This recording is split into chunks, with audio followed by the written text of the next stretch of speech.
Midnight horror show भूतिया रास्ते, हंसते रहो। नमस्कार दोस्तों, आज मैं आपको एक ऐसे भूतिया रास्ते के विषय में बताने जा रहा हूं जो आपके स्वभाव, बुरी संगत या अत्यधिक कार्य के बोझ के कारण खुल जाता है। आइए जानते हैं इस रास्ते के बारे में, पूरी जानकारी लेते हैं। सीमा की शादी सुरेश के साथ हुए अभी 4 साल ही हुए हैं। न जाने क्यों कुछ दिनों से सुरेश दिन प्रतिदिन चिड़चिड़ा सा होता जा रहा था। सीमा ने मुझे बताया कि शादी के 3 साल तक तो सब कुछ सामान्य रहा। सुरेश सीमा को बहुत प्यार करता था, दोनों एक दूसरे का पूरा ख्याल रखते थे। लेकिन जब से सुरेश का प्रमोशन हुआ तब से सुरेश का बिहेवियर बदलता सा नजर आ रहा है। बात बात में गुस्सा करना, कुछ भी बात कहो सीधे मुंह जवाब न देना, गुस्सा तो जैसे नाक पर ही रखा रहता है। मैंने सीमा से पूछा, सुरेश का यह बिहेवियर सिर्फ आपके साथ ही ऐसा है या हर सदस्य के साथ वह ऐसा ही व्यवहार कर रहा है? सीमा ने कहा, अब तो आलम यह है कि जो भी कोई इनसे मिलता है ये जैसे उसे खा जाने वाली निगाहों से देखते हुए बड़े ऐंठ के बात करते हैं। पता नहीं इन्हें क्या होता जा रहा है, पता नहीं कौन सा भूत सवार है इनके सिर पर। मैंने कहा, ठीक है, मैं ही मिलता हूँ सुरेश से, आखिर कुछ तो कारण होगा ही जो उसका स्वभाव इतना खराब हो गया। पहले तो हमेशा हंसकर ही बात किया करता था। एक शाम मैं अपने ऑफिस से लौट रहा था, तभी रास्ते में सुरेश भी अपनी गाड़ी से आता हुआ दिखाई दिया। सुरेश और मैं आमने सामने थे। सुरेश को देखते हुए मैंने मुस्कुराते हुए हाथ जोड़ दिए। मुझे मुस्कुराते हुए देख वह भी अपनी हंसी नहीं रोक सका और अपनी गाड़ी से निकल कर मेरे पास आकर मुझे गले लगाते हुए बोला, कहाँ जा रहा है यार? मैंने कहा, बस घर ही जा रहा था। तुम कहाँ जा रहे हो?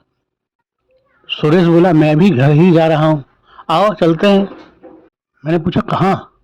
तब सुरेश बोला, यार बहुत दिनों बाद मिले हैं, आओ किसी रेस्टोरेंट में बैठकर कुछ खाते पीते हैं, कुछ बातें करते हैं।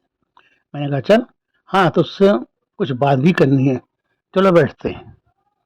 और कुछ ही मिनटों में हम दोनों एक रेस्टोरेंट में बैठे कॉफी पी रहे थे। मैंने पूछा, और सुना कैसा चल रहा है सुरेश? सुरेश बोला, यार जब से प्रमोशन हुआ है सर उठाने की भी फुर्सत नहीं मिलती है।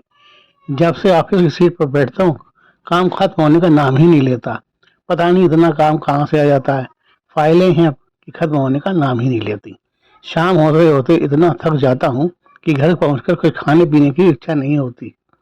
फिर तुम्हारी भाभी पीछे पड़ जाती है, खाना खा लीजिए, ये खा लो वो खा लो। इससे मुझे बड़ी खीस सी होने लगती है। मैंने कहा, क्या यार, इसमें बेचारी भाभी जी का क्या दोष? वो तो तुम्हारी भलाई के लिए ही कहती हैं। अगर ठीक से खाना नहीं खाओगे तो काम कैसे करोगे? ऑफिस की सारी थकान और गुस्सा आखिर भाभी जी पर क्यों उतारते हो? आखिर शादी करके तो तुम ही लाए थे उन्हें, सिर्फ इसलिए लाए थे ना कि वो तुम्हारा ख्याल रखे और तुम उनका। तभी तो परिवार की गाड़ी हंसते खेलते आगे बढ़ेगी, वरना जीना तो जानवर भी जानते हैं। तो क्या करूं यार, तुम ही बताओ। मैंने कहा, देखो पहली बात तो ये कि ऑफिस का काम ऑफिस तक ही सीमित रखो और जितना हो सके उतना करो। ऑफिस का काम तो द्रौपदी के चीर की तरह होता है जो हमेशा बढ़ता ही रहता है। जैसे जैसे प्रमोशन होगा वैसे वैसे टेंशन भी बढ़ेगी। इसमें कोई नई बात नहीं है, हर ऑफिस में और हर प्राइवेट नौकरी पेशा आदमी का यही हाल होता है। अच्छा, एक काम करते हैं, बगल में स्टूडियो आओ, एक बढ़िया सा पोस्ट खिंचवाते हैं। हम लोगों का एक साथ का कोई फोटो है भी नहीं। सुरेश बोला, हाँ हाँ चलो, और हम दोनों रेस्टोरेंट के बगल में बने फोटो स्टूडियो में चले गए। और मैंने फोटोग्राफर का एक पोस्ट तो हम दोनों का बढ़िया सा हंसता हुआ बनाओ और एक पोस्ट सुरेश का खिलखिला कर हंसते हुए बना दो। फ्रेम भी बढ़िया वाला लगाना। और हम दोनों ने फोटो खिंचवाए और अपने अपने घर निकल लिए। एक सप्ताह बाद हम दोनों स्टूडियो में फिर मिले और अपनी अपनी फोटो लेकर अपने अपने घर चले गए। मैंने सुरेश को कहा, इन दोनों फोटोज को अपने ड्राइंग रूम में लगा देना और जब भी ऑफिस से घर आया करो अपनी फोटो को जरूर देखा करो, फिर देखना तुम्हारी सारी टेंशन कैसे गायब हुआ करेगी।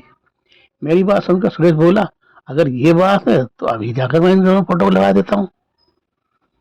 उसी रात मुझे किसी काम से 2 महीने के लिए बाहर जाना पड़ा। जब 2 महीने बाद घर लौटा तब पता चला कि सीमा घर आई थी, जिसने मेरी पत्नी को बताया कि जो से सुरेश की हंसते हुए वाला पोज घर के ड्राइंग रूम में लगाया है, तब से रोज सुरेश जब भी घर आते हैं तब उस फोटो को देखते हुए खूब हंसते हैं। अब उनका स्वभाव पहले से बहुत सॉफ्ट हो गया है, हमेशा हंसते रहते हैं। सिर्फ इतना ही नहीं, कभी कभी तो कोई फिल्मी गाना भी गुनगुनाने लगते हैं। मैंने कहा, चलो मेरा वाला फार्मूला काम आया, सुरेश का स्वभाव बदल गया। दोस्तों, अगर आपके घर में भी कोई व्यक्ति ऐसा है जो अक्सर खराब मूड में ही रहता है, इससे सारे घर के सदस्यों का मूड खराब हो जाता है। तो ऐसे व्यक्ति का एक हंसते हुए फोटो का बड़ा सा पोज बनवा कर अपने घर के ड्राइंग रूम में लगा दें। फिर देखिए कैसा चमत्कार होता है उस व्यक्ति के व्यक्तित्व में।